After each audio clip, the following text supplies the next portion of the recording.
And for the subject of today's notes, a Japanese racehorse named Satono Crown. Okay, let's unpack this.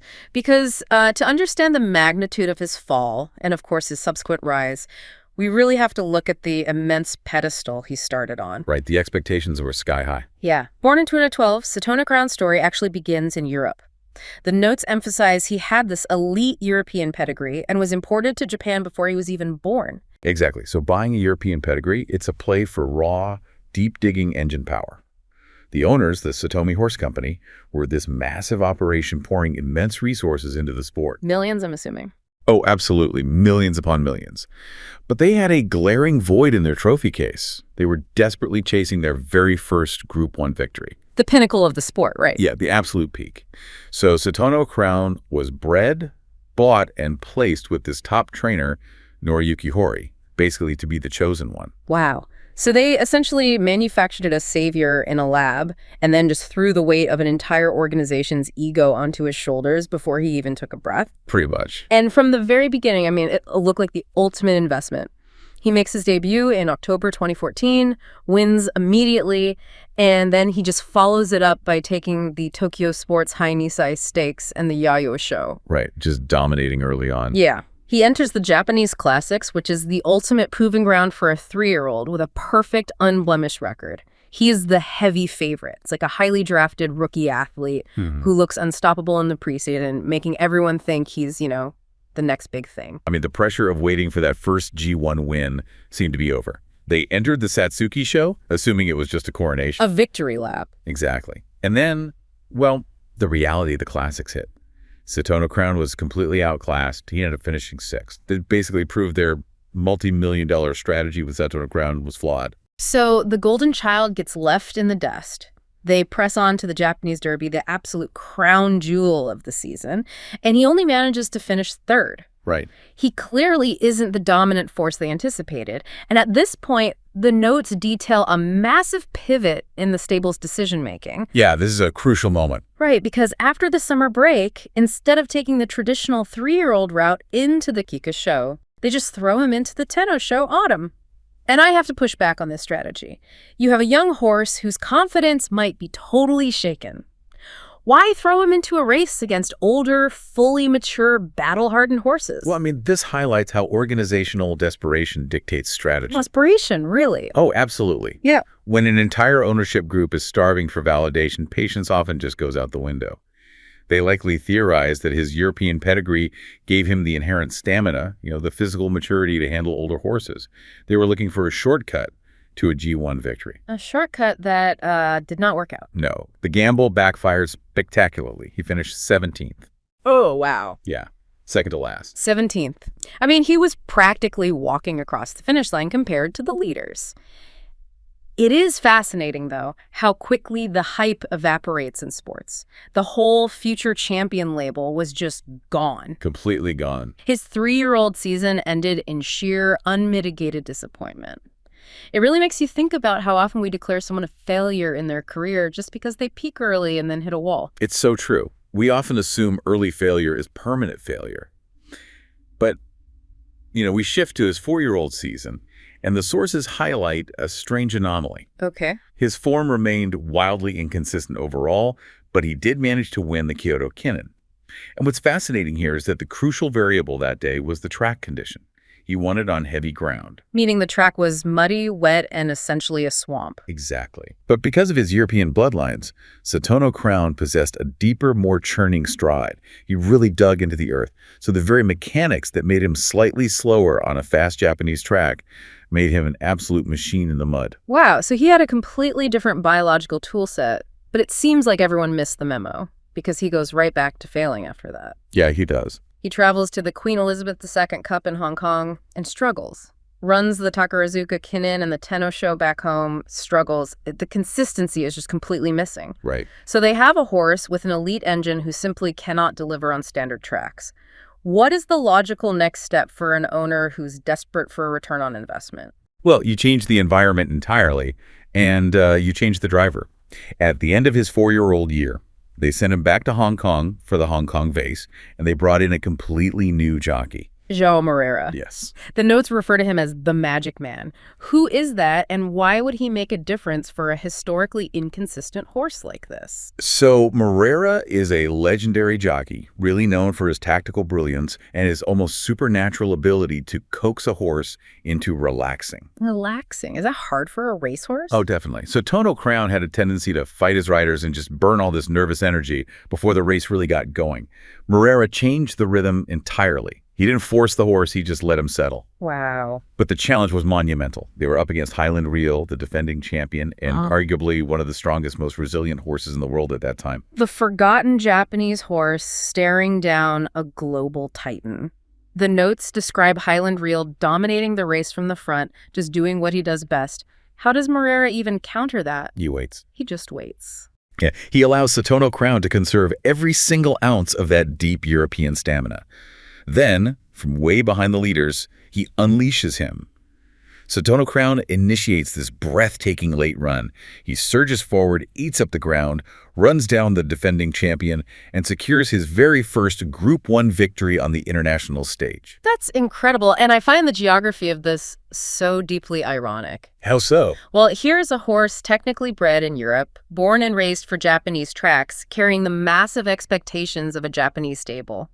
He fails domestically, so he has to literally leave the country and face the absolute best horses in the rest of the world to finally prove his worth. Yeah, it's quite the journey. It's a perfect metaphor, realizing that sometimes you have to step entirely out of your expected environment to find the one where your specific talents actually work. It really is. But, international validation is powerful, but it didn't solve his domestic problem. He still had a massive shadow looming over him back home. To truly conquer his demons and cement his legacy, Satono Crown had to return to Japan and face the undisputed king of his era. This brings us to his 5-year-old season, and we really need to clear up a major historical misconception from the source material regarding this rivalry. Yes, the Satono versus Kitasan narrative. Whenever racing fans talk about the great rivalries of that era, almost everyone assumes it refers to Satono Diamond, the shiny, popular star of the stable. Oh, the public loves a shiny star. But the data tells a completely different story. The true rival to the era's dominant force, the legendary Kitasan Black, was actually Satono Crown. Really? Yeah, they raced against each other 8 separate times over their careers. And crucially, Satono Crown defeated Kitasan Black twice. Okay, let's look at the first of those major victories. Yeah. Satono Crown is 5 years old. He enters the Takarazuka Kinen. And the field is a nightmare of talent. Kitasan Black is there. Cheval Grand is there. Elite company. These are absolute top-level competitors. And despite his Hong Kong victory, Satono Crown is not the favorite. No, he wasn't the favorite because, as we mentioned, Japanese tracks are notoriously fast, and bettors favored those skimming strides. But as they loaded into the starting gates, Satono Crown had a silent ally. The weather. Exactly. The track condition had deteriorated to heavy. And here's where it gets really interesting, because the narrative shifts from coincidence to destiny. Up until now, that previous win on heavy ground, it just looked like a nice bonus. But this race proved he wasn't just surviving bad weather. It was the defining revelation of his identity. While elite horses like Kitasan Black and Cheval Grand were fighting the suction of the mud, burning through their stamina reserves just to stay upright, Yeah. Satono Crown was thriving. He powered through the slop like it was dry pavement. His churning stride became a lethal weapon. He defeated the absolute bust of his generation and claimed his second G1 win. Unbelievable. He reached the top of the mountain in Japan by beating the king in his own backyard. He did. But the rivalry wasn't over. Later that year, they met again in the Tenno-sho Autumn, and the sources emphasized this race as the stuff of racing legend. The track was in unbelievably bad condition. We are talking torrential, soul-crushing mud. Oh, it was brutal. The winning time was the slowest ever recorded for that specific race. And a slow time is actually an incredible metric for analyzing a race. Really? How so? Well, it means the contest has ceased to be about speed or tactical brilliance. It has devolved into a raw, brutal test of survival. Wow. In those extreme conditions, Satono Crown and Kitasan Black found each other on the track and just battled head-to-head. They went stride for stride through the absolute worst mud imaginable, and neither one was willing to give an inch. 2,000 meters in deep mud, just refusing to back down. I mean, I can't even imagine the biological toll that takes on an animal. It is immense. At the very end, Kitasan Black managed to pull ahead and win by just a neck. Satono Crown finished second. Just a knack. Yeah. But in many ways, that second-place finish was just as defining as his victories. He looked the era's greatest champion in the eye in the worst conditions possible and pushed him to the absolute limit. There is a tragedy to that kind of effort, though, that epic clash. Yeah. It took everything out of him, didn't it? It really did.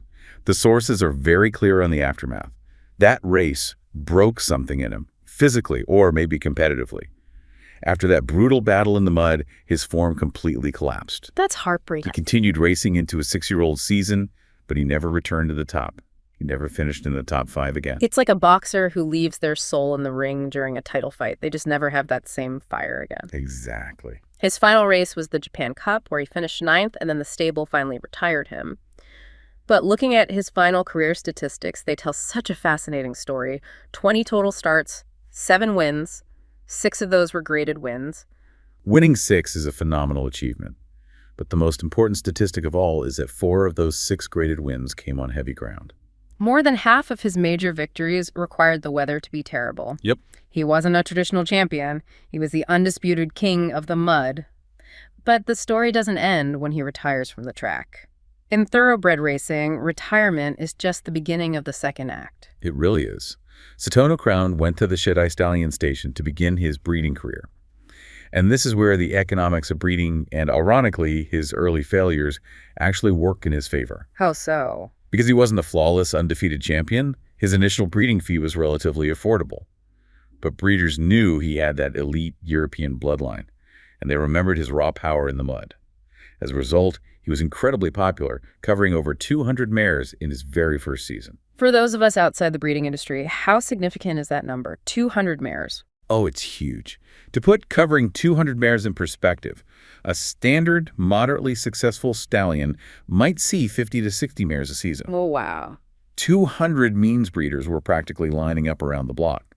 It ensures a massive volume of offspring entering the racing ecosystem, which drastically increases the statistical probability that his genetics will make an impact. And that impact manifested in the most incredible reincarnation of his legacy. It really did. In 2023, Satono Crown's son, a horse named Testiera, starts faking waves.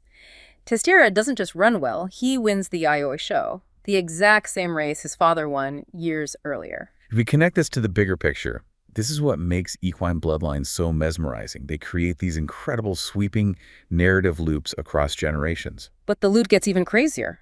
After winning the Yayoi show, Testiera goes on to win the Japanese Derby, the very classic race that slipped through Satono Crown's fingers when he failed as the heavy favorite and finished third. It is like the son was born specifically to avenge the failures of the father. It is profound poetic justice. A father who was crushed by the pressure of the classics produces a son who conquers them. But the historical echoes go even deeper than that. Oh.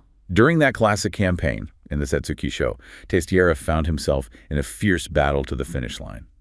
He finished 1-2 against another elite colt named Saul Oriens. And who is the father of Saul Oriens? Kitasan Black. That is unbelievable. The rivalry didn't die when they retired. It was reborn in the next generation.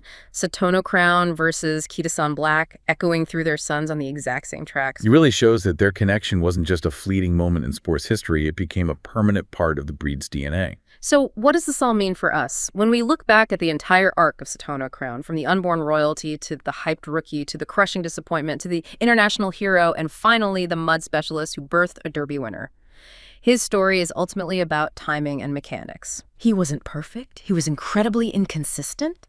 He was a forgotten horse who fell short when everyone expected him to fly on a fast track.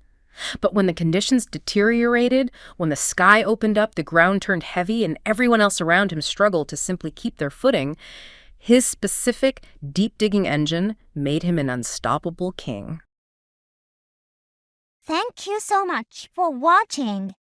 If you enjoyed this video, please like and subscribe for more.